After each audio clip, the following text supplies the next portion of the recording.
네, 사장님들 반갑습니다. 오늘 똑똑한 점포 비용 관리 기법에 대해서 강의를 할 RMC 코리아의 박정규 소장입니다.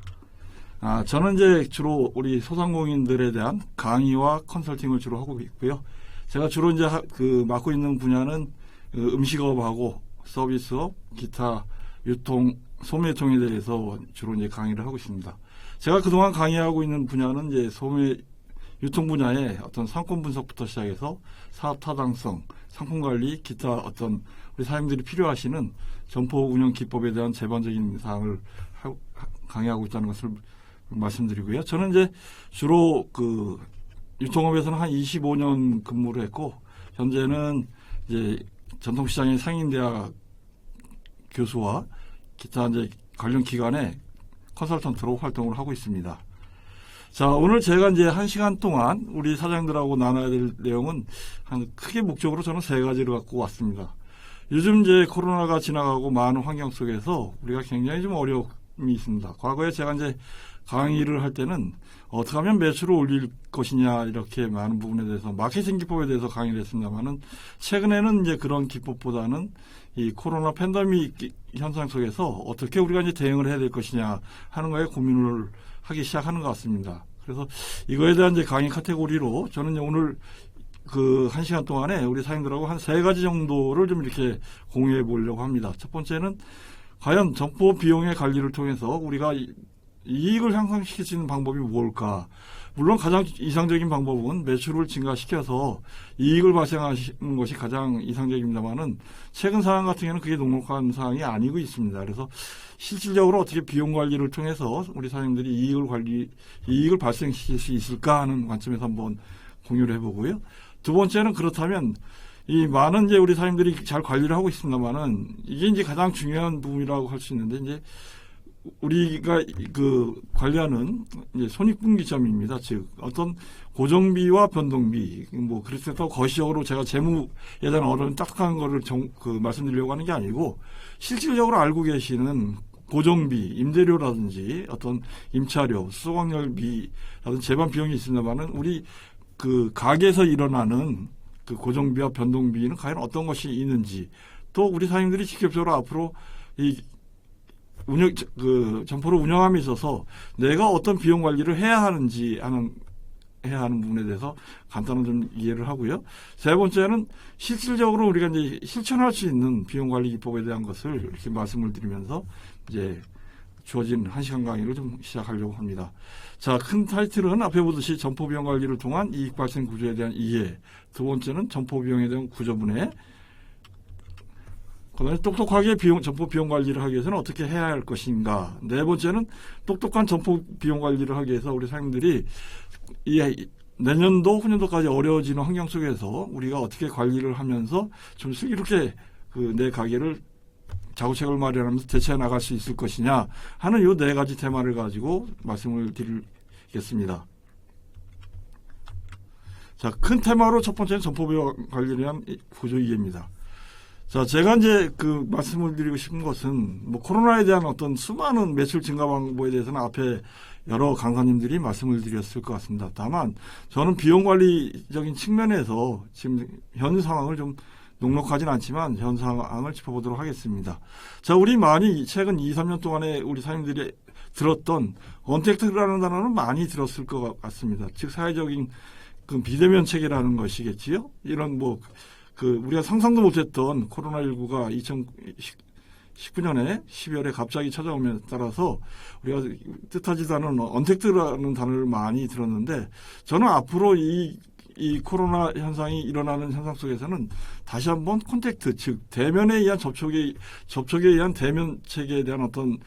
시대가 다시 도래할 것이다 하는 것이 제가 예측하고 있는 것입니다. 물론 제가 예측한다는 것보다는 주로 저와 같이 관련된 강의를 하고 있는 우리 협회 강사진들이나 아니면 유통을 어떻게 이제 좀 점적으로 하는 채널 기관에서 말하는 것인데, 이 컨택트라는 단어가 이제 앞으로 계속 일어날 겁니다. 그러면 컨택트와 언택트의 차이는 무엇이냐 하는 것은, 언택트라는 것은 그야말로 비대면이죠. 요새 최근 우리가 많이 일어나고 있던 배달 체계가 어떻게 보면 언택트의 대표적인 이런 현상이라고 할 수 있고요. 이 언택트를 지속적으로 하다 보니까 또 그 반면에 어떤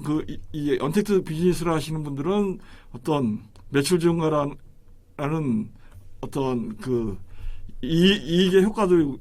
얻었지만은 반면에 이제 언택트에 대응을 못했던 우리 소상공인 사장님들께서는 이제 한동안 2, 3년 동안 진짜 매출이 심지어는 뭐 50% 이상 감소하고 때로는 그거에 대한 채무가 가중됨에 따라서 심지어는 정말 어려운 상황에 빠지는 우리 사장님들도 있었던 게 현상입니다. 그렇듯이 이 홈코노미 현상, 언택트 시대에서 어떻게 대응을 했었었나 하는 것과 두 번째는 이 언택트의 시대를 마주하면서 가장 우리가 지금 당면하고 있는 것이 어떻게 보면 디지털 전환에 대한 가속화가 계속적으로 일어나고 있다는 것입니다. 물론 이 디지털이라는 부분은 코로나 이전부터 계속 이제 우리가 옴니 채널이다, 오토어다, 여러 가지 어떤 AI다 이런 시대의 흐름에 따라서 발전된 단어입니다. 다만 이게 우리가 생각했던 것보다 한 5년 정도 너무 더 빨리 우리한테 다가왔다는 것 뿐이지 이것이 우리가 결코 예상을 하지 못했던 것은 아닙니다. 그렇듯이 요새 이제 코로나 사태가 발생이 되고 디지털이 급발속함에 따라서 지금 요새 우리 사장님들한테 계속 정부나 아니면 기타 어떤 관련 기관에서 사업을 추진하고 있는 키오스크라는 것이 이제 계속 들어와 있고요. 이 키오스크가 어떻게 보면 비대면 체계에 급속도로 우리가 전파됨에 따라서 어떻게 보면 오토 사업이라는 것을 가중시키고 있던 것입니다. 그러다 보니까 이 오토의 큰 가게든 작은 가게든 이 온라인 베이스의 어떤 비즈니스를 나름대로 준비하고 체계적으로 대응했던 우리의 소상공인 사장님들은 나름대로 한 2, 3년 동안의 팬데믹 현상을 다소나마 위안으로 삼아서 극복할 수 있었던 반면에 이 또한 언젠가는 지나가리다 하고 그냥 준비를 안 하고 계속적으로 과거의 어떤 아날로그 방식에 의해서 우리가 사업을 해왔던 우리 사장님들께서는 조금 힘든 나날을 보냈던 것이 과거 2년 동안의 전체적인 어떤 흐름이 아닐까 이런 생각이 듭니다. 제가 현장에서 느끼면서 이렇게 많은 것을 봤습니다만은 이런 현상 속에서 최근의 현상을 보면은 그야말로 우리가 과거에 줄이면서 알뜰하게 그야말로 소상공인의 어떤 사업을 영위했던 부분이 이제는 말씀하셨듯이 가장 대표적인 것이 배달 앱에 따른 어떤 비대면 체계가 일어남에 따라서 배달료 급증하고 심지어는 배달 비용이 4개월째 90%나 올라가는 바람에 이 반면에 이제 코스트가 올라가니까 음식값에 대한 비용도 올라가고 이 또한 어떤 체계가 올라감에 따라서 저희들이 운영하는 어떤 원가 코스트는 굉장히 올라가고 있다는 것이죠. 제가 왜 이런 말씀을 드리냐면 이런 환경의 모든 사항이 우리에 대한 어떤 매출 증가라는 부분은 감소하고 있는 반면에 우리 소상공인 사장님들이 운영하고 있는 비용에 대한 어떤 코스트는 계속 증가하고 있기 때문에 실질적인 내 기대 수익이 나지 않고 심지어는 제가 하루하루 이렇게 운영하고 있는 내 매장이 어떤 비용 감소와 어떤 코스트 증가라는 그런 구조적인 문제가 아닌 내 인건비도 확보가 안 되고 있는 아주 어려운 환경 속에서 지금 지속되게 마지못해서 운영하고 있는 우리 사장님들이 어떻게 보면 계속적으로 많이 늘어나고 있다 하는 상황이 되고 있습니다. 그래서 매번 이렇게 오늘도 나가고 어저께 나가서 우리 사장님들 계속 만나보다 보면 정말 계속 요새 말씀하시는 부분이 어떻게 보면 배달 비용이 너무 많아서 이제 못 해먹겠다 하는 얘기가 많이 나오고요. 두 번째는 심지어는 한 줄에 1,000원, 1,500원짜리 했던 어떤 김밥 한 줄가 시대가 이제는 3,000원 시대 이상으로 뜸에 따라서 외식비가 급속도로 늘어나게 되고 소비자들 또한 어디로 가서 이제 물건을 사야 될 것인가 하는 고민에 빠져 있는 체계가 현재의 어떤 환경이 아닐까 이런 생각을 합니다. 자, 이런 환경 속에서 고물가 시대에 어떤 이 젊은이들은 데이트 비용을 줄이고 횟수를 줄이고 있듯이 모든 부분에 대해서 어떤 지출 비용을 줄이는 어떤 추계로 가고 있고요. 심지어는 이런 파산이 늘어나고 코로나가 일어남에 따라서 어떻게 되면 인건비와 임대료 커버도 못하고 영업시간은 줄어들고 이런 따라서 이제 심지어는 마지못해 진짜 불가피하게 사업을 정리함에 따라서 이렇게 자구책을 마련하시는 어떤 사장님들이나 더 나아가서는 가족 그동안 어떤 남에 의한 가족에 대한 어떤 인건비를 지불하면서 그 가게를 운영하셨던 방식에서 이제 가족적인 가게로 그야말로 들어오다 보니 또 또한 이 속에서도 가족 간의 어떤 갈등과 마찰, 또 심지어는 부부 간의 갈등이 생겨서 더 이상 지속적으로 못하고 있는 이런 진짜 악순환의 구조로 계속 흘러가고 있는 것이 현재의 어떻게 보면 우리 소상공인, 제 강의를 듣고 계시는 우리 사장님들의 환경이 아닐까, 이런 제가 감히 말씀을 드릴 수 있을 것 같습니다. 자, 이렇듯이 이와 같은 시대가 그럼 계속적으로 이어질 것이냐 하는 거를 예측해 보면 이와 같은 상황은 좀 더 그 당분간 지속이 될 것 같습니다. 최소한 지금 요새 매스컴에서 계속 나오듯이 금리는 계속 올라가고 대출이 그동안 그 우리가 사업에 대한 경영이 지속적으로 어려움에 처해서 대출을 받았던 이자 금리는 늘어날 것이고 비용은 계속 늘어날 것이라는 상황 속에서 당분간 내년 후년도까지 늘어나고 있는데, 다만 이 환경 속에서도 또 우리가 준비를 할 부분은 지금까지의 온라인과 오프라인의 연속성에 있는 오토의 비즈니스가 아닌 불가피하게 그 온라인을 수반을 한 어떤 오프라인의 어떤 우리 지금 사장님들이 운영하시는 직접적으로 오프라인 베이스에서 음식점이나 소매점, 기타 어떤 서비스업을 운영하시는 우리 사장님들 입장에서는 이 또한 그 과거에 우리가 온라인 비즈니스상에서 일어났던 것을 무시하고 간과해서 갈 수 없다는 것이죠. 그렇듯이 온라인과 오토원을 연계를 하되 그 기반의 주체가 지금까지는 온라인과 오프라인, 그 소비자와 온라인 속에서 일어났던 이런 그 어떤 비대면 세계였다면 앞으로 2024년 이후에는 저희들이 예측하기에는 온라인, 즉 음식점을 기반으로 한 온라인, 오프라인 음식점의 오프라인을 기반으로 한 온라인에 대한 체계를 어떻게 함에 따라서 고객한테 나에 대한 정보를 제공하고 내가 갖고 있는 취급 상품에 대한 효율성을 제공함에 따라서 그 실질적으로 그 고객이 주문에 의한 게 아닌 직접 내 가게를 방문해서 이용하고 먹어보고 또 어떤 사진을 찍어서 인스타에 올리고 이런 어떤 공간에 제공을 할 수 있는 어떤 사업 비즈니스로 이렇게 바뀌어갈 것이다 하는 것이 현재의 이제 향후 2, 3년을 내다보고 하는 이제 그 우리 유통 전문가들이나 음식점을 경영하시는 분들에 대한 어떤 주된 어떤 말씀이고, 이거를 대응하기 위해서 우리는 무엇을 해 나가야 되느냐 하는 이런 그 고민 포인트에 그 지금 이렇게 기로에 있는 상황이라고 말씀을 드리고 싶습니다. 자, 그렇다면 이런 큰 구조 속에서 과연 우리가 비용 관리를 통해서 어떻게 이게 내가 운영하는 사업장에 이익을 발생을 시킬 수 있을까 하는 구조를 한번 이해를 해보겠습니다. 자, 우리가 우리 사장님들 앞에 이제 예전에 보면 이제 저희가 많이 이제 좀 익숙하게 듣고 또 말을 했던 내용인데요. 천기 올려라, 백기 올려라 하는 것, 백기 내려라 하는 저는 이런 의미를 좀 이곳에 넣고자 합니다. 자, 우리가 지금까지는 어떻게 보면 올리기 위해서 그 많은 노력과 또 우리 사장님들이 고민과 또 때로는 지불을 하셨던 것 같습니다. 올리게 하는 거였죠. 매출을 올리게 한 것이고 고객 수를 올리게 한 것이고 또 때로는 객단가를 올리게 하신, 즉 업이라는 거에 의한 어떤 행위를 통해서 우리는 그동안 많은 노력과 또 어떻게 보면 어떤 우리 사장님 같은 경우에는 한 40년 이상을 한우물 경영을 통해서 올리는 방법에 대한 어떤 구조적인 거에서 많은 노력을 해왔습니다. 근데 최근 2, 3년의 그 흐름을 보면 어떻게 하면 효율적으로 내리는 쪽에 감축하는 곳에 누가 더 잘하느냐에 따라서 사업을 잘하는 것으로 이렇게 흘러가고 있는 것 같습니다. 예를 들면 온라인 비즈니스가 일어남에 따라서 급속도로 이제 우리 아시겠지만 쇼핑몰 비즈니스가 많이 일어났죠. 쇼핑몰 비즈니스 통해서 과거에 우리가 창업 베이스를 보면은 최근에 가장 많이 창업을 하고 있는 부분이 쇼핑몰 창업이라고 합니다.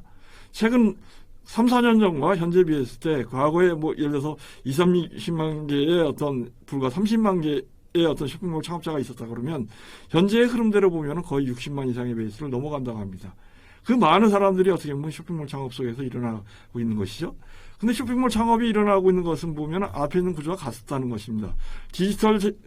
세계가 다가오고 그 속에서 우리가 코로나 이전부터도 뭔가 온라인 비즈니스가 활성화되니까 기존에 오프라인에서 운영했던 소매점이나 음식점이나 명업이나 이런 모든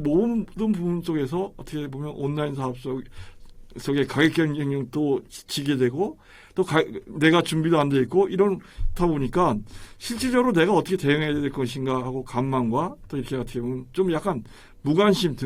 등한시했다는 것도 사실입니다. 이러다 보니까 쇼핑몰 업계가 급속도로 치고 나오면서 이제 어떻게 보면 이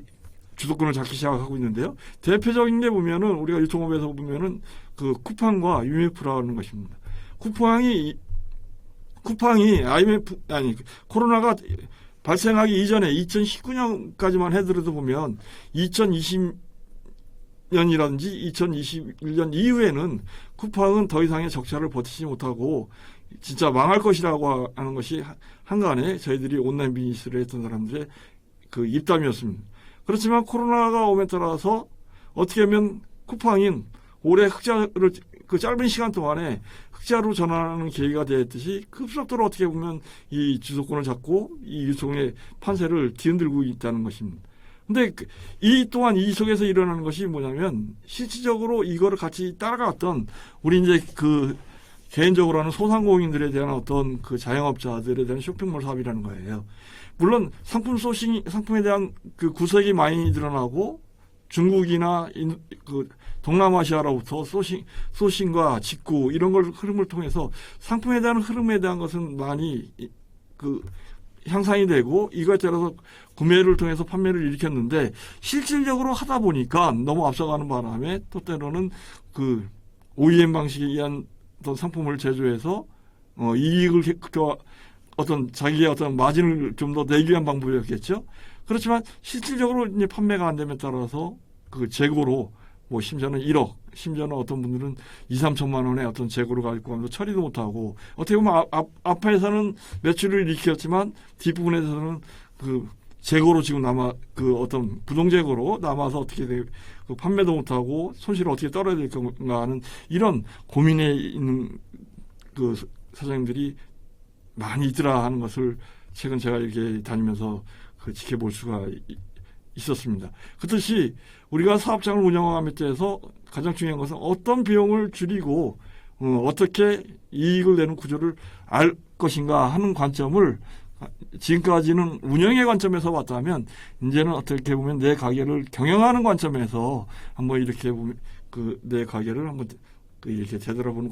계기가 됐으면 좋겠다 하는 생각이고요. 그 출발점을 저는 요 세 가지 부분 속에서 우리 사장님들하고 한번 같이 공감을 형성해 보려고 합니다. 첫 번째는 올해 이제 2022년도 이제 거의 한 달이면 마지막 한 달이 남았습니다. 사장님들 작년도 2021년도 더 전에는 2019년과 비교했을 때 분명히 현재 운영하시는 사장님들의 입장에서 봤을 때는 매출은 증가가 사장님들이 많으실 겁니다. 물론 배달 대행이라든지 음식업으로 하시는 분들은 좀 더 이렇게 또 반면에서 꼭 그 매출이 감소하신 분들이 있겠습니다만은 이게 2, 3년 되면서 서서히 이제 그 어떤 업에 대한 분위기가 서서히 또 바뀌고 있는 시점이 현재 시점인데요. 과연 2022년 이제 한 달 남은 시점 속에서 우리는 과연 제가 기대하는 목표 대비 얼마나 매출이 달성을 했는지, 아니면 코로나가 발생하기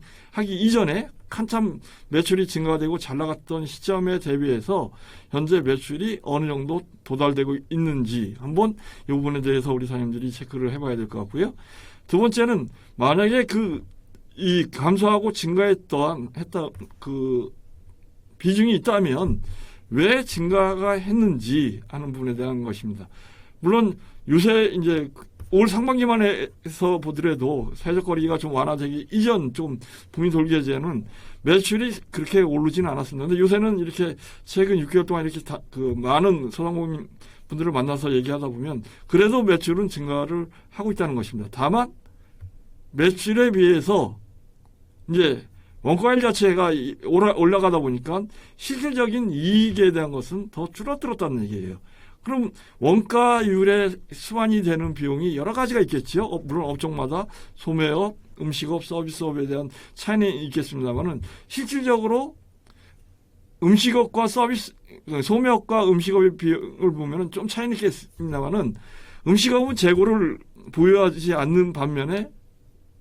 이제 소매업은 재고 보유에 따른 어떤 원가율에 대한 좀 차이가 좀 일어남에 따라서 그 이익에 대한 차이는 있는데 실질적으로 이제 좀 많이 그 상경가에서 운영하시는 음식업을 사장님들의 입장에서 보면은 제가 앞에 그 초반에서 말씀드렸던 어떤 재료비에 대한 인상, 인건비에 대한 인상, 기타 어떤 기존에 들어갔던 코로나 이전에 기존에 들어갔던 고 임대료에 대한 어떤 부분, 이런 부분 속에서 어떻게 그다음에 더 그거에 대한 다음에 수반이 되고 있는 것이 최근에 일어나고 있는 물류 코스트에 대한 증가를 누가 부담하느냐에 따라서 지금은 굉장히 어떻게 보면 지금 우리 한국이 그 자영업의 어떤 진짜 어떤 30-40% 자영업에 근무하시는 우리 사장님들이신데 진짜 생존의 위험까지 이렇게 어떻게 보면 기로에 서 있는 이 상황이 그 도달되고 있는 시점인 것 같습니다. 그래서 진짜 이 3-4년 향후 3-4년 동안 어떻게 버티고 지속적으로 해야 될 것인지 어떻게 보면 이익을 낸다는 개념보다는 내 가게가 미래 10년을 더 가기 위해서 어떻게 하면 살아남을 것인지 하는 어떤 방법론에 어떤 고민을 하지 않으면 굉장히 어려운 환경 속에서 돌아가고 있다는 것이고요. 이런 환경 속에서 어떻게 보면 그 비용을 관리하고 점검하고 또 이 속에서 좀 더 아끼고 효율적으로 찾아낼 수 있는 방법이 무언지 하는 것에 대한 솔루션을 같이 한번 우리 사장님들한테 말씀드리고 그 속에서 한두 가지만이라도 내가 운영하는 곳에 있어서 실천하고 그 속에서 어떤 조금 코스트를 아낄 수 있는 시간이 됐으면 좋겠다 하는 것을 말씀을 드리고 싶습니다. 자, 알고 계시듯이 이익을 내는 방법은 뭐 매출을 늘릴 것이냐, 가장 이상적인 것은 지금까지 해오듯이 비용을 줄이는 방법이 이익을 더 많이 다만 비용을 너무 줄이다 보니까 이제는 앞으로 아까 말씀드렸던 디지털 시대에 다가오는 세대를 어떻게 마주해서 그걸 극복해낼 것인가 하는 지금 이 고민점에 빠져 있는 것입니다. 그래서 우리가 앞에서 말씀드렸던 지금까지 해왔던 것은 매출을 증가하는 부분, 매출을 증가하시기 위해서는 역시 사장님들 고객 수를 늘리시고 단가를 늘리세요. 이런 부분에 대한 걸 많이 해왔고 또 고객 수를 늘리기 위해서는 어떤 주변의 상권이라든지 어떤 신규 고객을 유입하기 위한 어떤 이벤트 방안 또 아니면 내전빈들을 늘리기 위한 방법 이런 걸 말씀을 드렸다면 이제는 지금도 많이 줄이고 계십니다만은 지금은 좀 더 어떤 코스트 절감을 해서 뭐 투자비가 아닌 투자비의 일반 시설 투자비가 아닌 어떤 재고에 대한 투자 아까 말씀드렸던 쇼핑몰에 대한 2천만 원 베이스 아니면 음식업에 대한 사업량에 대한 어떤 적절한 효율성 즉 음식업에 대해서의 어떤 구색을 늘리기보다는 진짜 꼭 필요한 상품에 대한 집중도 있는 상품을 개발해서 원재료에 대한 어떤 사용량에 대한 구색보다는 원재료에 대한 어떤 잘 나가는 어떤 그 부재료에 대한 품목을 좀 더 많이 구입함에 따라서 회전율을 높이고 재고 비용을 줄이고 어떤 원가 코스트도 그 협상력에서 우월을 점할 수 있는 방법을 어떻게 찾을 것이냐, 누구랑 같이 해야 될 것이냐 하는 것이고요. 경비 부분에서는 뭐 여러 가지 뭐 인건비에 대한 문제 또 어떤 종업원 고용의 문제 이런 거를 대체하기 위해서 키오스크라든지 어떤 비대면 방식에 의한 무인 뭐 판매점 여러 가지가 나오고 있겠습니다만은 문제는 이런 부분에 대한 그 비용 절감 현재까지 일어나서 절감보다는 고객을 끌어들이기 위한 판촉 비용에 대한 코스트를 비용 코스트를 어떻게 하면 낮출 수 있을까 하는 것이고요. 관리비나 수도관리비에 대한 것은 이미 많이 그 절감들을 하고 계시기 때문에 더 이상 제가 뭐 이렇게 줄이는 방법에 대해서 그 말씀드리는 것은 결례가 좀 될 것 같습니다. 그 다음에는 이제 원가에 대한 어떤 절감입니다. 가장 이제 상품에 대한 경쟁력과 상품의 어떤 이익을 높이기 위한 부분인데 이거에 대한 원가 코스트를 낮추기 위해서 우리는 무엇을 해야 될 건가 하는 것입니다. 그래서 이 원가 코스트에 대한 부분은 혼자의 힘만으로 되는 게 아니고 정말 이제는 우리 제 강의를 듣고 있는 상권 활성화를 같이 하고 계시는 우리 어떤 상인회 아니면 연합회 아니면 협동조합 이제 혼자가 아닌 이 협업 아니면 공동을 통해서 이 물량을 확보하고 누가 더 어떤 효율적인 어떤 구매를 통해서 이 원가 코스를 좀 더 유리하게 기득권을 확보할 것이냐 하는 부분에 대한 어떤 고민 포인트에 대한 대안이 무엇일까 하는 것에 대한 것을 갖고 제가 제안하는 쪽으로 좀 더 시간을 좀 할애하도록 할게요. 자, 이렇듯이 점포의 비용을 내는 부분에 대해서는 아까 말씀드린 가장 좋은 방법은 어떻게 보면 이제 매출액을 늘리는 방법이 제일 이상적일 수 있으나 매출액의 수반이 되는 이 구조를 하나하나 짚어보면 이제 이렇게 일어날 수가 있다고 보십니다. 첫째 매출액을 일으키는 비용의 구조를 보면은 이 상품의 어떤 경쟁력을 통해서 매출을 올리는 부분하고 그다음에 비용을 줄여서 점포에 소요되는 판매 비용을 줄임에 따라서 결과적으로 영업이익을 늘리는 방법입니다. 근데 이게 이제 아까 앞에서 말씀드렸던 상품의 원가를 줄이고 상품의 경쟁력을 높이기 위해서는 과연 무엇을 해야 되느냐 하는 요 세 가지가 이제 일어나야 된다는 것이죠. 하나는 상품 정책에 대한 원가 절감입니다. 상품 정책에 의한 원가 절감이라는 건 뭐냐면 과거에 고객이 찾는다고 구색을 늘리기보다는 이제는 집중화하라는 얘기입니다. 예를 들어서 김밥 천국의 다양한 아이템보다는 10가지의 아이템을 다 취급하기보다는 핵심적인 아이템 두세 가지를 확정해서 그거에 대한 경쟁력을 높이기 위한 방법이 무엇일까 하는 것에 대한 고민이 되는 거고요. 두 번째는 구매에 대한 교섭력. 교섭력이라는 협상력입니다. 우리가 가서 사오는 도매상이면 도매상, 제조업체면 제조업체, 기타 그들하고의 협상력을 통해서 어떻게 하면 내가 조금 더 싸게 사올 수 있는 구조가 무엇일 것이냐. 그 속에 포함되는 어떤 비용, 예를 들어서 아까 운반비라는, 즉 지금까지의 우리의 소상공인들이 했던 비즈니스를 보면은 도매상에 가서 내가 들어가는 어떤 차량에 대한 유류비나 운반비는 계산을 안 하고 나에 대한 인건비에 대한 코스트는 생각을 안 하고 직접 물건을 싸게 사와서 여기서 이문을 붙여서 조금 이렇게 판매했던 이런 방식 속에서 어떤 숨어있는 나에 대한 노력에 대한 대가에 대한 비용이 가만히 안 됐다면 이제는 배달 서비스나 기타 수반이 되는 이 디지털 시대가 이 활성화된 시대에서는 그 비용까지도 약간 반영을 해서 상품에 대한 경쟁력을 어떻게 확보할 것이냐. 그럼에 따라서 그러려면 내가 구매를 하는 도매상이나 제조업체에서 어떻게 구조를 바꿔야만 조금 더 쌀 수 있는 물건값을 싸게 사서 양질의 상품을 소비자들한테 좀 더 싸게 제공할 수 있을까 하는 이런 부분이 어떻게 보면 고민 포인트가 될 것이고요. 세 번째는 어떤 원가에 대한 절감을 통해서 어떤 영업에 대한 이익을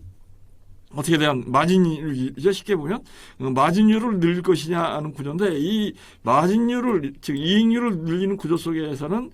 보이지 않게끔 숨어있는 부분이 재고에 대한 원가와 로스, 그 다음에 폐기, 그 다음에 기타 어떤 기회 로스에 대한 우리가 엄밀하게 따질 수는 없지만 없어서 아니면 못 만들어서 아니면 고객이 들어오는 것에 대해서 재료가 없어서 아니면 영업시간 단축에 의해서 기타 못 팔아서 어떻게 보면 발생하는 상품으로 인한 그 기회 로스에 대한 비용까지도 우리가 찾아내서 요거를 이익을 올리는 데 노력해 줘야 된다는 것이 요 어떻게 보면 그거고요. 기타 이제 비용을 줄인다는 것은 뒷부분에도 말씀드렸지만 판매 비중에 대한 것이듯이 고정비와 변동비에 대한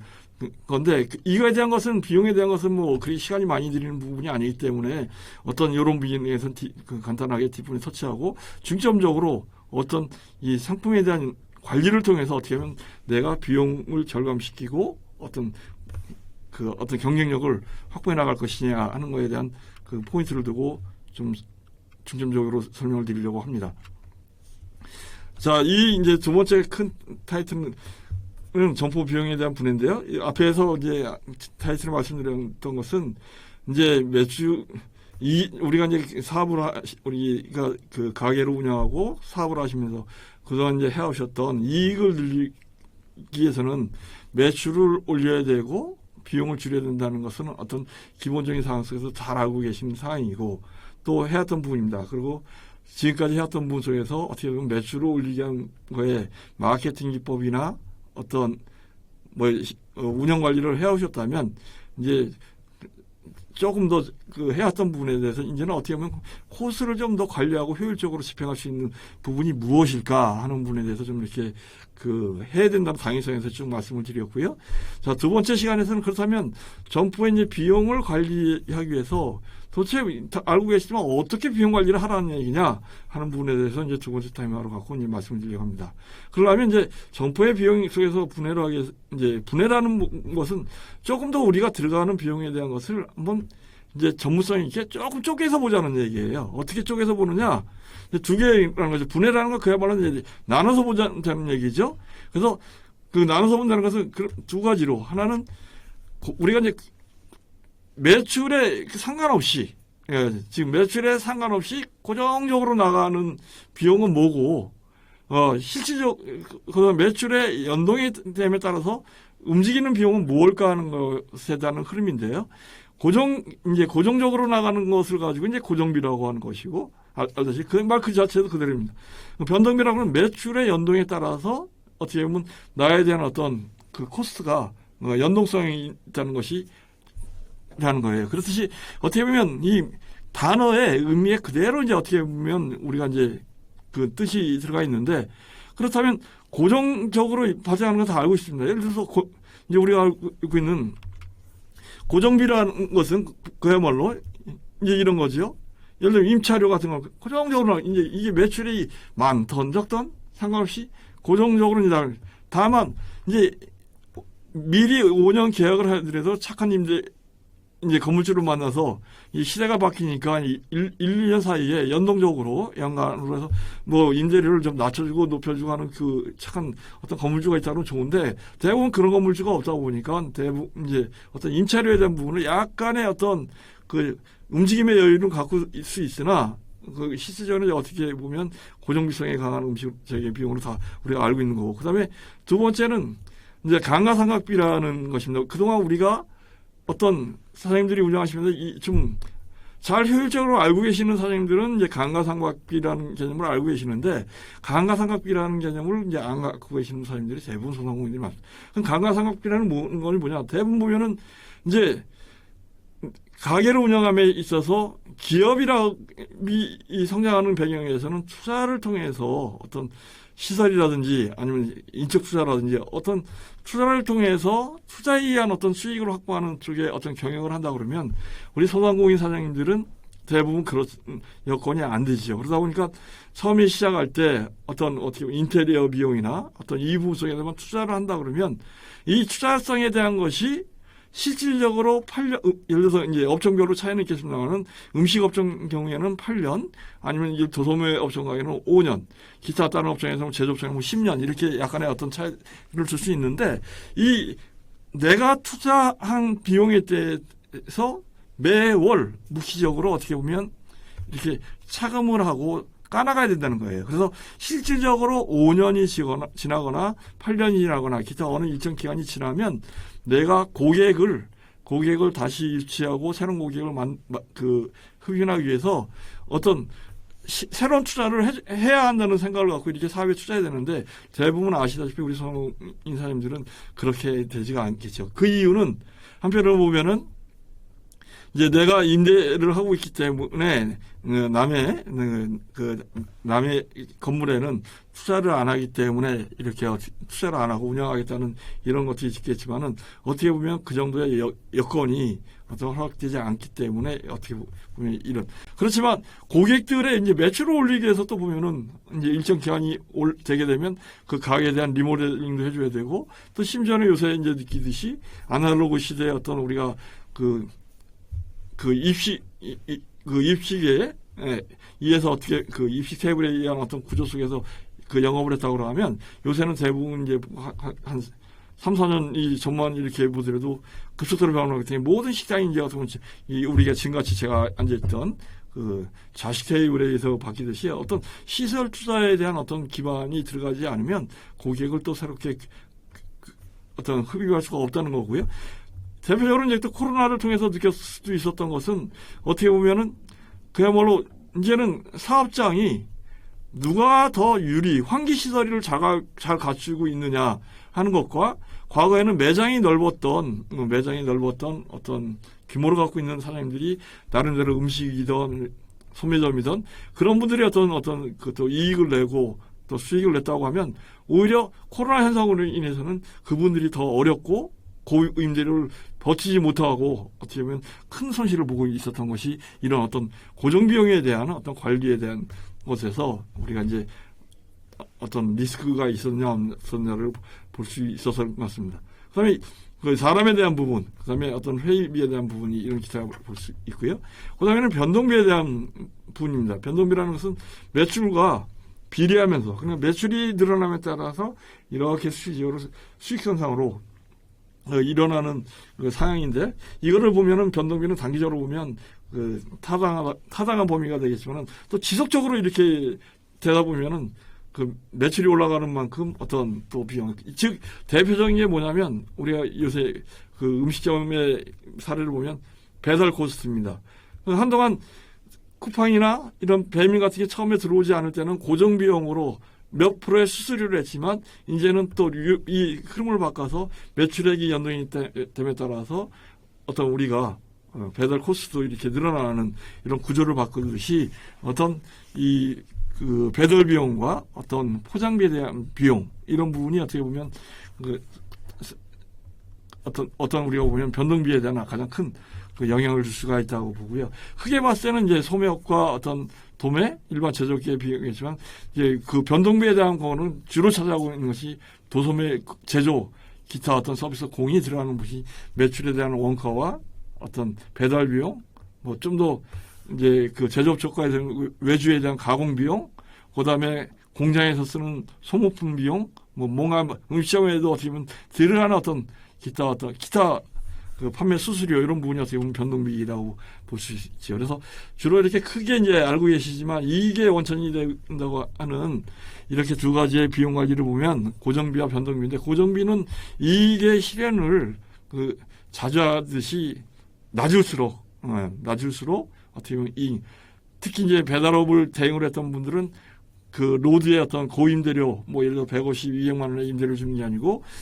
약간 후면진 상권 뒷골목에 들어가서 어떻게 보면 임대료를 50에서 80만 원, 심지어는 100만 원 미하단으로 낮추면서 임대료라는 비용을 낮추고 대신에 늘어나는 그 어떤 배달 코스를 늘려가면서 어떻게 보면 내가 이렇게 수익을 확보해 왔듯이 이런 어떤 그 사업의 기반에 따른 고정 비용과 변동 비에 대한 어떤 비용의 흐름을 잘 알고 우리가 관리를 해야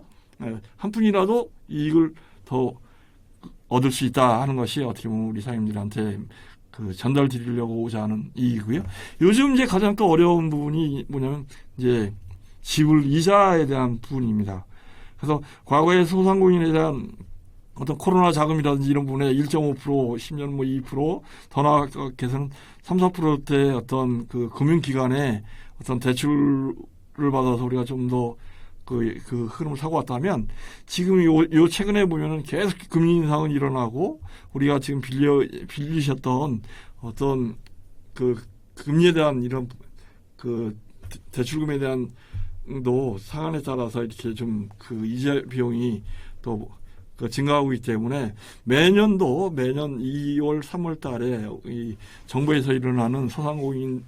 우리 사장님들에 대한 지원 대책, 어떤 금리에 대한 제도, 어떤 이런 부분을 뭐 소상공인 시장진흥공단이라든지 아니면 신용보증재단 아니면 기타 각각 관련된 서민금융진흥원 이런 각각 기관을 통해서 어떤 정보도 좀 습득하시고 또 거기서 가장 내 조건에 맞는 컨디션에 따라서 어떤 그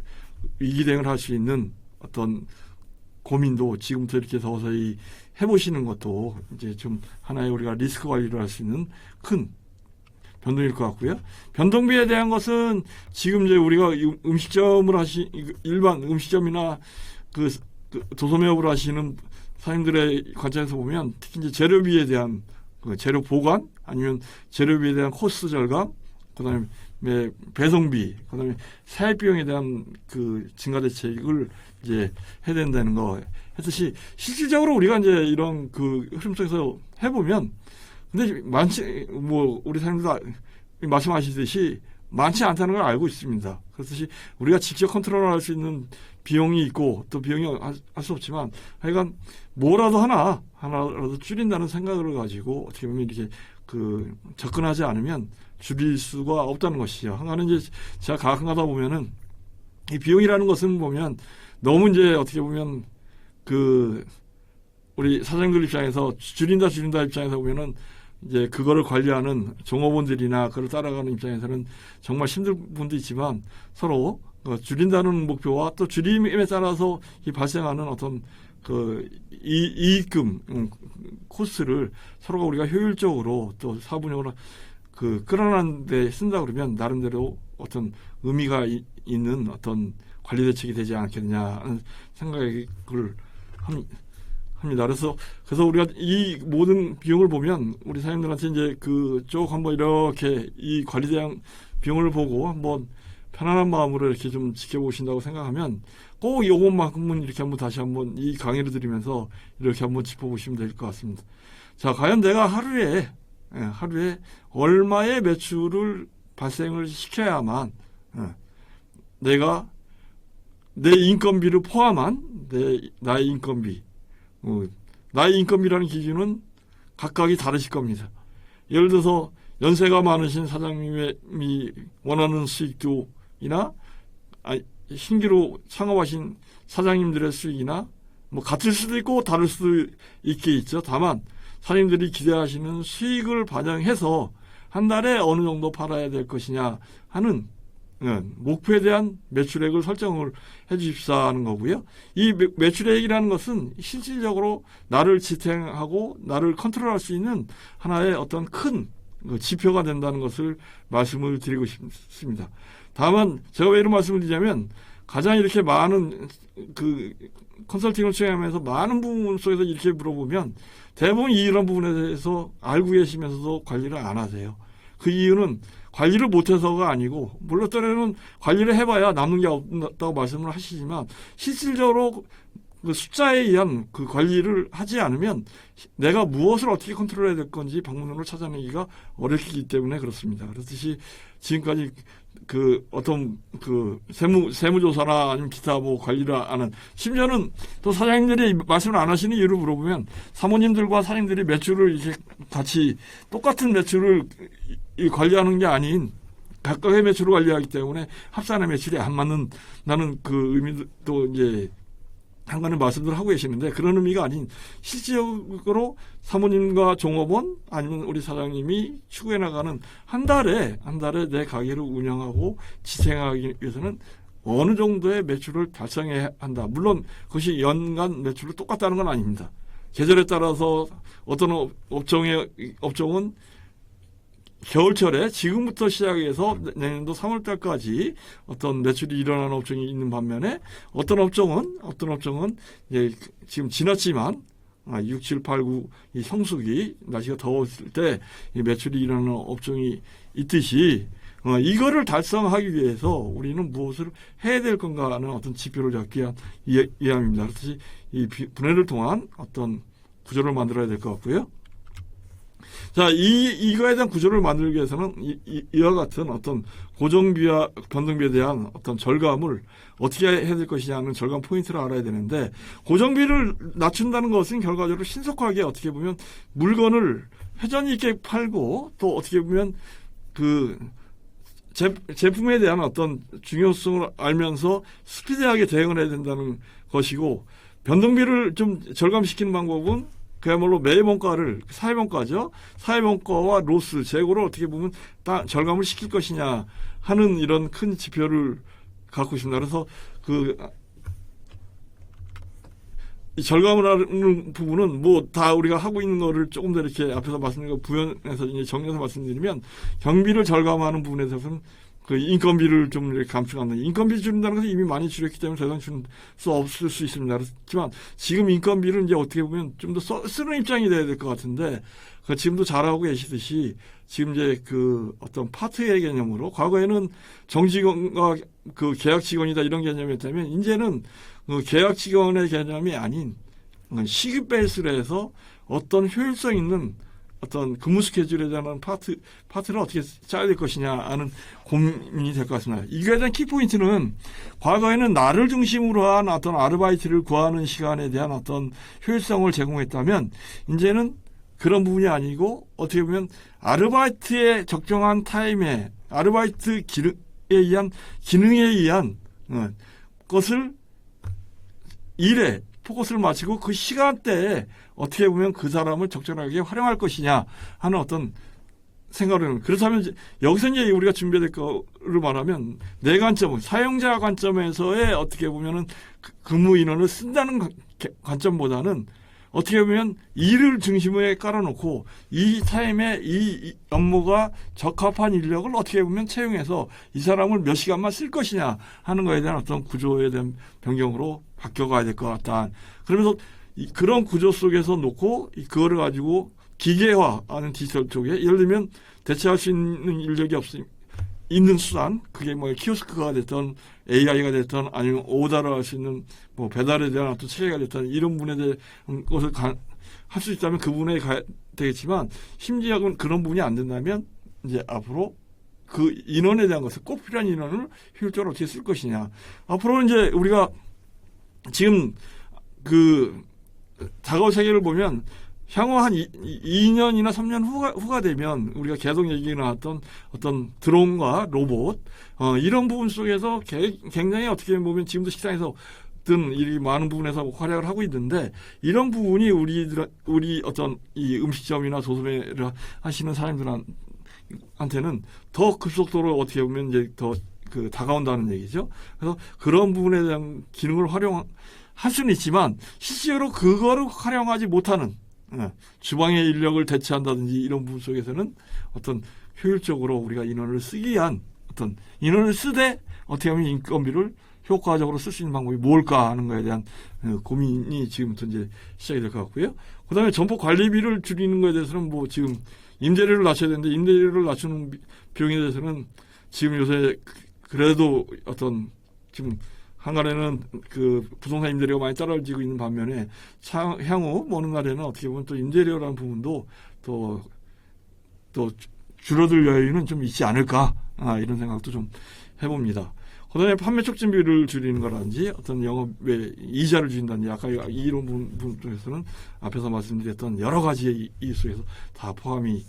되고 있습니다. 그래서 인건비에 대한 부분, 그다음에 이자를 줄이는 부분, 그다음에 감가상각비 말씀드렸죠. 어떤 장비에 대한 기간, 어떤 실질적으로 이 감가상각비라는 개념을 이제는 가지셔서 어떤 투자를 할 때 넣으셔야 된다는 거고요. 이 부분을 아셔야 과도하게 새롭게 창업하거나 이전을 하거나 아니면 앞으로 신규 투자를 할 때 어떤 권리금에 대한 어떤 리스크를 해소할 수 있다는 거고, 또 이거를 감안해서 넣었을 때 차후에 이제 우리가 그 2, 3년이 되고, 경기가 호전이 되고 또 나아지는 그 재원 여건이 나왔을 때 나에 대한 어떤 그야말로 퇴직금에 대한 어떤 연계성까지 이어질 수 있는 부분이기 때문에, 이 감가상각비와 지불이자라는 그 개념에 대해서는 꼭 한번 이번 시간을 통해서 한번 염두해 보셨으면 좋겠다 하는 생각이고요. 수동광열비를 낮추는 건 너무 많이 낮추기 때문에 하지만 필터, 요새 과거에 있는 LED 조명, 그다음에 어떤 인체에 의한 센서, 그다음에 한등 조명 끄기 너무 잘한 부분이지만 이런 부분이 있다고 말씀드릴 수 있을 것 같고, 이제 실질적으로 이제 우리가 좀 제가 앞에서 말씀드렸던 그 영업을 통해서 일어날 수 있는 어떤 상품의 움직임, 소매이든 음식업이든 서비스에 대한 업을 하시는 부분이든 모든 그 본인 사장님들이 그 취급하고 계시는 어떤 상품과 메뉴를 통해서 경비를 절감하는 방법에 대해서 조금 이렇게 그 힘을 써달라는 부분 속에서 몇 가지 당부 말씀을 좀 드리려고 합니다. 첫 번째는 알고 계신 내용이 한번 실천하고 저해전 상품을 제거하라는, 즉 특히 이제 우리 소매업에 종사하시는 우리 사장님, 과거에 구색을 갖고 고객들한테 모든 거를 다 맞춰주겠다고 생각하시면서 구색을 갖고 쌓아왔던 시대는 지나갔다 하는 것입니다. 그래서 일단은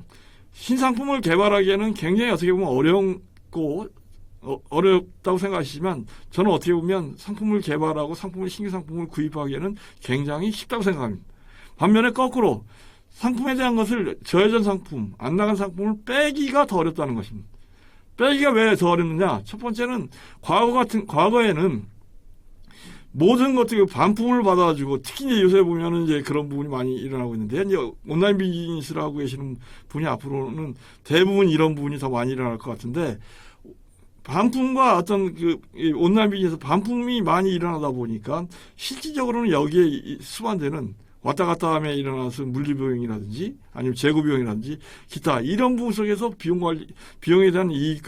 비용이 많이 들어간, 이 비용을 커버하려다 보니까 가격을 올려야 되고, 또 가격을 갖고 싸움을 하려다 보니까 온라인을 통해서 사업하시는 쇼핑몰에서는 실질적으로 지금 키워드가 되고 있는 것이 뭐냐면, 첫 번째 잘 되고 안 되고 하는 그 사업의 사장님들을 보면 첫 번째는 가격 경쟁력을 누가 갖고 가는 거냐는. 근데 가격 경쟁력을 또 갖고 가는 걸 보면, 과거에 그래도 규모가 있으신 분들은 채널, 예를 들어서 유명포 11번가 오픈마켓 자담을 다 운영해서 다 채널에 대한 것을 따라가면서 매출을 높이기 위한 증가 대책을 하고 있는데, 규모가 작으신 우리 사장님들께서는 이 작은 구색을 가지고 또 다 채널에 대한 것을 공략을 하다 보니까 경쟁력이 이것도 아니고 저것도 아닌 이런 흐름으로 흘러가고 있는 것입니다. 그렇듯이 저해전에 대한 비용을 먼저 줄이고 지금 이 단계에서는 재고부터 줄이라는 얘기죠. 줄이고 빈 공간을 잘 나가는 상품으로 확보한다든지 아니면 마스터에 올린다든지, 마스터라는 거는 어떤 온라인상의 상품 마스터라는 개념입니다. 아니면 기타 관리 체계에서 상품 관리를 심플하게 할 수 있게끔, 단순하게 할 수 있게끔 저해전 상품에 대해서는 제거하라는. 근데 이 제거라는 것을 직접 사장님들이 하라고 하면 못합니다. 메뉴 개발을 하셨던 사장님들이 고생을 하고 레시피를 사왔기 때문에 오히려 모든 거를 다 왠지 불안하고 이게 없으면 안 된다는 생각을 갖고 가 있더니 버리지 못하는 겁니다. 예, 이러기 때문에 고객이 와서 보면은 그 메뉴판에 있는 것을 찾았을 때 이제 어떻게 보면 대응을 함에 따라서 이게 긴급적으로 대응도 못하고 때로는 그에 대해서 또 사다 놓자니 또 때로는 처지게 되고 이런 부분에 대한 상황이 나오게 돼서 일단 저해전 상품에 대한 것을 먼저 체크하고 그거를 줄이라는 거고요. 두 번째는 그야말로 싸게 팔면 매출은 올라갈 수 있지만 그만큼 사장님들한테는 결과가 나중에 아까 말씀드렸듯이 이익에 대한 베이스로 봤을 때는 그게 크게 남는 게 없고 심만 된다는 얘기죠. 그래서 이런 부분의 상황, 그 다음에 재고를 줄이라는, 그래서 매출을 올리고 손실을 줄이는 그 흐름 속에서 이익을 증가하고 있듯이 상품에 대한 어떤 그 관리를 통해서 할 수 있는 것은 현재 늘리기보다는 내가 갖고 있는 제품에 대한 것을 좀 더 최적화시키는 어떤 이런 상품 관리에 대한 부분 속에서 우리 사장님께서는 이렇게 좀 관리를 해 주십사 하는 것을 꼭 말씀을 좀 드리고 싶습니다. 그 다음에 매입 원가를 낮추라는 거. 매입 원가는 혼자 낮출 수 있는 게 아니고 좀 이렇게 같이 나가셔야 되는데, 이거는 신뢰가 좀 수반이 되고요. 또 이 구매량을 늘려줘야 되는 부분하고 제조업체하고 신뢰관계 속에서 꾸준하게 상품을 사줘야 된다는 거. 그 다음에 이익률을 높이는 것은 싸게 팔면은 절대로 어떻게 보면 매출은 아까 말씀이 올릴 수 있지만 가격 어떤 상품에 대한 그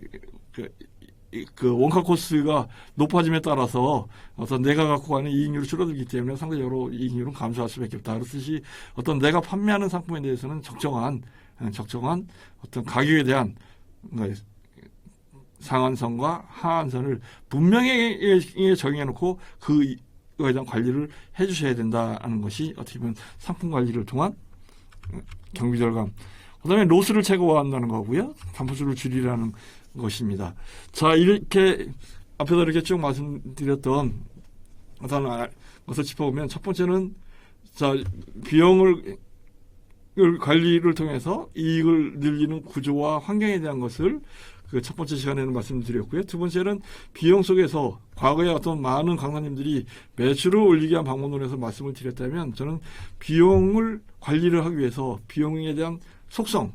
안에 분해 고정비와 변동비 속에서는 알고 계시지만 어떤 내용이 들어가고 있는지 그 속에서 목표 관리를 통해서 한 달에 내가 어느 정도 팔아야 되는지 하는 목표를 수집해 놓고 거기에 대한 어떤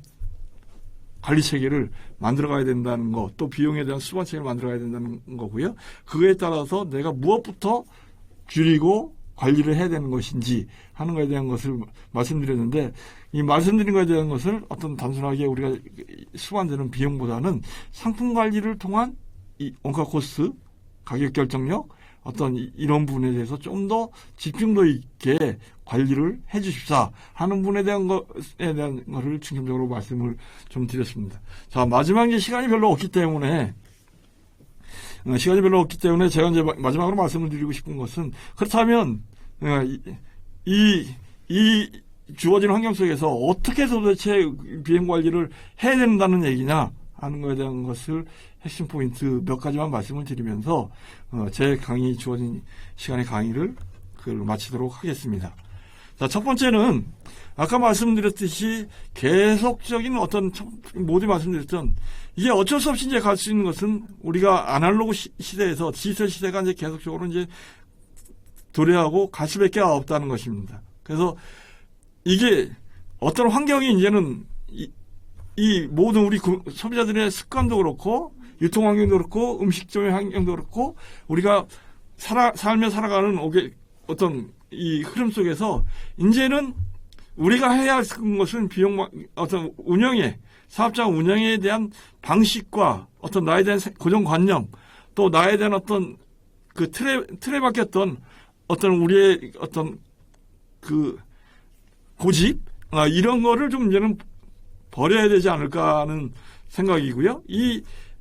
버리라는 관점보다는 기존 방식을 좀 더 유지하는 게 아닌 진짜 지키지 마시고 새롭게 다가오는 흐름을 미리 예측하고 고민하고 그걸 어떻게 하면 같이 연동성 있게 우리가 좀 이렇게 따라갈 수 있는 학습의 기회를 만들어야 될 것이냐 하는 것을 좀 말씀드리겠습니다. 그 말씀드리면서 예를 들어서 뭐 우리가 가상현실이다 요새 보면은 뭐 드론이다 아니면 키오스크다 아니면 기타 여러 가지가 많이 오고 있지만 실질적으로 제가 이제 근무하거나 운영했던 요새 근간의 업계 동향을 보면은 대표적으로 한번 우리 삶이 이렇게 보십시오. 이 집 근처에 있는 편의점에 가서 보면 편의점에서 계속 아까 했으나 지금까지 오토 방식이 아닌 즉 영어로 말하는 온라인에서 오프라인이 아닌 오프라인을 내 사업장을 기반으로 한 온라인이 연동이 되는 시대가 이제 온다는 거예요. 간단하게 예를 들면 우리가 이제 블로그라든지 인스타 이런 쪽에서 오토의 어떤 홍보 마케팅 해서 고객을 흡입했다면 앞으로는 그런 게 아니고 내 음식점의 앞에 지나가는 고객들한테 나에 대한 어떤 사업장에서 일어나는 판매 행위 어떤 이 정보를 고객들한테 제공을 해줌으로써 고객이 내 가게를 선정하고 들어오는 기능. 한편 두 번째는 고객이 오프라인 베이스에서 와서 물건을 일일이 다 확인하고 온라인에서 주문하고 다시 찾아가는 것도 오프라인 내 가게에 와서 물건을 찾아가게끔 하고 거기서 또 새로운 구매에 대한 단가 아니면 구매에 대한 새로운 음식을 맛보게 해주는 이런 어떤 시대로 이제 갈 거다는 것이 틀림없는 사실일 것 같습니다. 그래서 이 오프라인을 기반으로 즉 임대를 해서 가게를 운영하고 계시는 이 사장님들이 어떤 규모가 큰 게 아닌 규모를 적정 규모로 잘 효율성 있게 그 운영 관리를 하면서 고객들한테 정보를 제공하고 고객들은 그 정보를 받아서 내 가게로 오는 이런 시대로 갈 거기 때문에 여기에 수반되는 어떤 비용 투자나 업무 방식에 대한 이런 흐름은 예의주시하시고 준비를 좀 해야 될 것 같다는 생각이고요. 두 번째는 우리 상점가에서 이제 상점가나 전통시장에서 지금 하고 있듯이 지금 이제 한 1년, 2년 해보면서 많은 이제 문제가, 많은 문제라고는 뭐 생산성이나 효율성을 못 내고 있는 분도 있지만 그래도 온라인을 수반한 어떤 플랫폼에 따라서 이 기반에 대한 이제 우리가 대응 체계를 가져가지면 안 된다는 겁니다. 그래서 요즘 보면은 과거에 온라인 비즈니스가 생겨나면서 쿠팡이 주름잡던 곳에 요새 이제 좀 대형마트에서도 그 쿠팡을 대응하기 위해서 예를 들면 그 대형 매장에서 매장의 스페이스를 줄이고 한쪽에서 우리가 상온과 저온을 할 수 있는 물류 코스를 대응하기 위한 어떤 배달 기능, 피킹 시설이라고 하는데 그런 거를 수반함으로써 근거리에서 신선도있는 상품을 빠르게 갈 수 있는 라스트 마일의 어떤 그 배송 체계를 수반했다면 이제는 우리 전통시장도 과거의 어떤 재래식의 전통시장이 아닌 지금의 온라인 비즈니스가 아닌 진짜 이 속에서 효율성과 어떤 상품을 그 인근 거리에 있는 고령층, 60대 이상의 시니어층을 확보하기 위한 이런 어떤 움직임을 우리가 지속적으로 고민해야 될 거라는 생각이 들고요. 이런 사업 또한 정부에서 요새 이제 최근에 많은 신경과 지원책 이런 부분을 많이 가지고 있기 때문에 좀 더 이렇게 그 좋은 시스템을 활용을 못해서 못 따라가는 기능이 아니고 어떤 이 흐름을 누군가가 잘 리딩해서 효율적으로 협업에 의해서 움직일 수 있는 이런 기반을 만들어야 된다 하는 생각이고요. 세 번째는 각각의 사람들 아까 계속 말씀드렸듯이 비용 절감의 해석은 결과적으로 판매하는 사람들이나 음식을 만드는 사람들은 상품에서 일어나는 거기 때문에 원가에 대한 경쟁력, 그다음에 차별화, 좀 더 아까 집중화. 그래서 계속 말씀드렸던 재고를 줄이고 어떤 이익률을 관리하라는 것은 메뉴의 구색을 늘린다는 개념보다는 내가 현재까지 취급하고 잘 나가는 상품에 대한 것을 다시 한번 더 잘 나가게끔 강점을 더 승화시켜서 끌어나갈 수 있게끔 하는 어떤 그 집중화 전략을 하라는 거고요. 그동안 끌어왔던 어떤 차별성이라는 개념보다는 어떤 집중화시키라는 어떤 그 흐름 속에서 앞으로 대응을 해달라고. 물론 과거에는 우리가 그 경쟁에서 이기기 위해서 차별성이나 원가 코스에 대한 원가 경쟁력을 많이 이렇게 얘기했다면 물론 이게 또한 중요합니다. 그렇지만 앞으로는 더 중요한 것은 우리가 생존하기 위해서는 정말 우리가 취급하는 지금까지 오랜 시간 아니면 지금부터 창업한 아이템에 대한 상품에 대한 것을 좀 더 효율적이고 집중화해서 어떻게 하면 좀 더 많이 팔 수 있을까 하는 구조적인 문제로 이렇게 고민을 해야 된다는 거고 그거에 대한 출발점은 판매하는 내가 아닌 고객의 기점에서 나라면 어떤 상품을 취급할 것인가 아니면 지금까지 만약에 데이터가 키오스크라든지 어떤 포스라든지 기타 나름대로의 감이라든지 데이터를 갖고 계신 사장님들은 어떤 상품에 대해서 가장 이익과 효율이 나는지를 한번 체크해봐서 그거에 대한 관리를 좀 더 심도 있게 어떻게 하면 좀 더 많이 할까 고민을 해달라는 거고요. 만약에 그게 없으신 사장님들은 오늘 이 순간부터 그 영업에 대한 족보를 작성해보는 게 어떻겠느냐 하는 것을 영업에 대한 족보라는 건 뭐냐면 그 매월 카렌다에 1일부터 30일까지 그 주어진 카렌다 속에 그 매출과 상품에 대한 어떤 게 잘 나가고 어떤 게 판매가 잘 됐는지 한두 줄 기록 관리하면서 월별로 분기별로 어떤 상품에 대한 집중적으로 관리할 수 있는 상품을 무엇인지 하는 우리가 이제 쉽게 말하면 20대 80 법칙 20대 20%의 상품이 80%의 매출을 끌어올린다는 어떤 집중화 전략 또 전문용어로 하면 파레토 법칙에 대한 어떤 흐름을 이어가시면서 상품 관리를 잘 해주셨으면 좋겠다 하는 것을 말씀. 자, 이제 네 번째는요. 우리 상권 활성화나 이런 곳에는 어떻게 보면 조직적인 것에 움직이기 때문에 가장 어떻게 보면 힘들면서도 가장 어떻게 보면 효율을 내고 비용을 코스를 낮출 수 있는 이 무기라고 볼 수 있습니다. 그렇듯이 이 어렵고 힘든 부분을 조금만 이렇게 생각을 바꿔서 해주시면 되는데 그게 뭐냐면 공동 마케팅이라는 것입니다. 개개인의 어떤 강점이 과거에는 경쟁력이었다면 지금은 우리 상권과 시장은 개개인의 한 사람의 힘으로는 절대적으로 어떤 큰 상대방을 이길 수가 없다는 것이죠. 그렇듯이 요새 월드컵이 진행되면서 많은 부분에서 많은 어떤 시합 경기에서도 볼 수 있지만 각각의 유럽의 강한 아주 스타성을 갖고 있는 어떤 축구 선수들한테 요새 이기는 조직들을 보면은 똘똘 뭉치는 조직력과 나 혼자의 개인 플레이가 개인에 대한 퍼스널리티가 중요한 게 아닌 그 어떤 상권에서의 응집력, 조직력, 아니면 그 속에서의 협업, 서로의 배려하는 마음, 그 속에서의 어떤 이익과 목표를 같이 추구하는 이런 곳에서의 어떤 경쟁력이 살아나고 있다는 겁니다. 그렇듯이 우리 시장과 상권에서도 공동 마케팅이라는 것을 꼭 생각하셔서 귀찮고 힘이 들더라도 또 때로는 내가 효과와 이익을 못 보더라도 좀 더 이렇게 우리가 같이 함께하는 조직을 위해서 공동구매, 공동배송, 공동 쿠폰, 상품 이벤트, 기타 쇼핑백 제작, 홍보, 광고, 기타 이런 매출을 올리기 위한 수만에 대한 것을 어떤 우리가 이제 혼자 개별적으로 돈 들여갖고 했던 부분을 공동으로 할 수 있는 어떤 수반의 체계를 좀 만들어 줍시다 하는 거고요. 마지막으로 말씀드리고 싶은 것은 역시나 이 또한 모든 것의 출발점은 누가 있냐면 우리 사장님들이 갖고 있다는 것입니다. 자, 이 정부나 기관이 상인회를 이끌어가고 있는 상인 조직이나 이런 걸 보면 지연 정책을 활용해서 예를 들어서 골목형 시장, 문광형 시장, 기타 지연 사업에 대한 공동 마케팅 여러 가지 지연 사업에 대한 것을 해서 따오려고 노력을 하고 있습니다. 대부분. 그러면서 매년도 많게는 예를 들어서 몇십억, 적게는 몇 천만 원 이런 걸 통해서 우리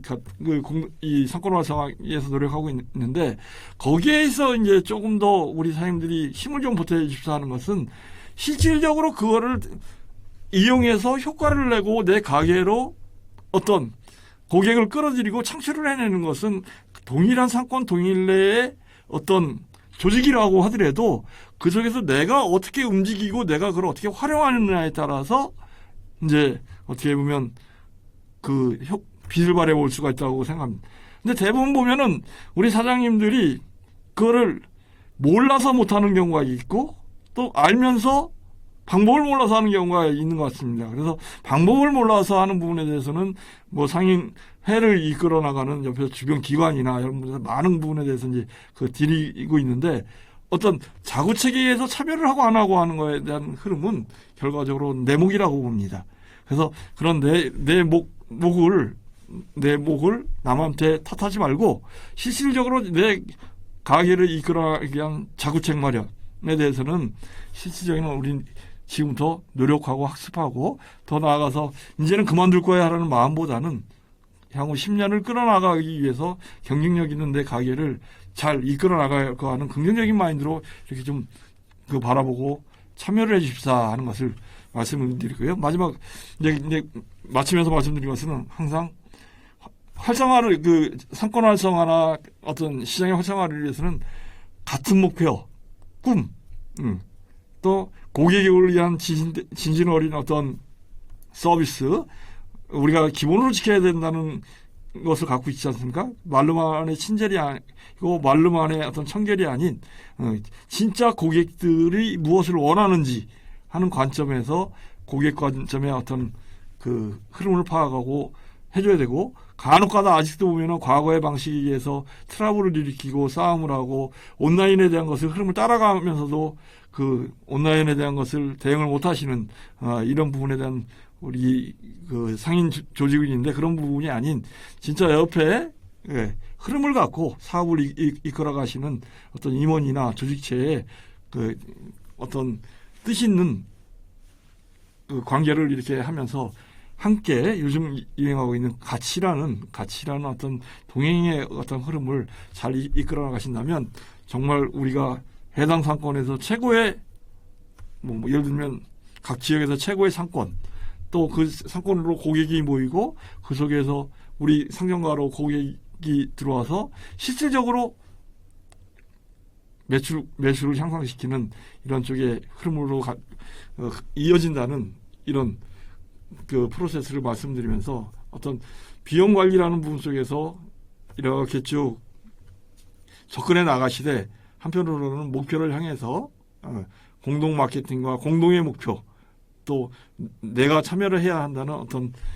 그 좀 의미를 좀 이렇게 둬주시면서 그 사업 성공하시고 상권 활성화에 도움이 되는 이런 역할을 해주십사 하는 것을 부탁의 말씀을 드리면서 제 강의를 마치고 있습니다. 못한 나머지는 이제 다음에 또 새로운 준비를 하기 위해서 그 시간 나신 대로 이렇게 몇 가지만 적어주시고요. 지금까지 그 강의를 진행한 사람은 고객 기점에서 항상 점포를 바라보고 고민하고 비용을 관리하고 매출을 증가시키고 어떻게 하면 사업 활성화에 도움이 되겠다 하는 것을 고민하고 있는 RMC 코리아의 박정규 대표였습니다. 고맙습니다.